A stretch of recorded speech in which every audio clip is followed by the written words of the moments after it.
और यहाँ पर आपको बताएंगे कि तहरीक इंसाफ के इजलास में पंजाब में मौजूद सिंध के वुज़रा की गिरफ्तारी की तजवीज़ दे दी गई है। सरबराह PTI इमरान खान की मौजूदगी में होने वाले इजलास की अंदरूनी कहानी जानेंगे डॉन न्यूज़ के नुमाइंदे अब्दुल्ला मोमन से। अब्दुल्ला, आगाह कीजिएगा, किस किस को गिरफ्तार किया जाएगा, क्या तफसील है? जी बिल्कुल, आज पाकिस्तान तहरीक इंसाफ के चेयरमैन इमरान खान की ज़ेर सदारत एक ऑनलाइन इजलास जो है वो हुआ, जिसमें असद उमर, शाह महमूद कुरैशी, फवाद चौधरी और दीगर कायदीन शरीक हुए।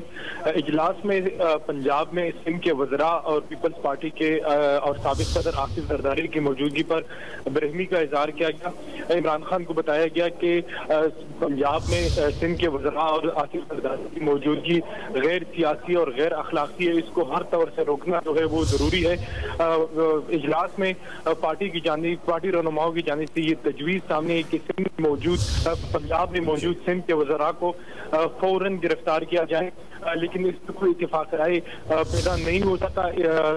इमरान खान को तजवीज़ दी गई कि सिंध में पंजाब में मौजूद सिंध के जो वज़रा हैं वो हमारे सियासत को नुकसान पहुँचा रहे, इसलिए हुकूमती पंजाब को अहकाम जारी किया जाए कि सिंध के वज़रा को फिलपूर जो है वो गिरफ्तार किया जाए। इसके अलावा इजलास में आजम स्वाति को जो उसकी जिस्मानी रिमांड मुकम्मल होने के बाद तमाम जो पार्टी कायदीन है, सेनेटर्स और एमएनए थे, उनको हुक्म दिया गया कि वो आजम स्वाति के पेशी के मौके पर वहाँ मौजूद हो और उनको सपोर्ट किया जाए। जबकि इसके साथ साथ खैबर पख्तूनख्वा में बढ़ती दहशतगर्दी पर सेमिनार और नया लाइन ठीक है, मुख्तलिफ ज़ेर गौर आए। अब्दुल्ला मोमन, आपने आगाह किया, आपका बहुत शुक्रिया।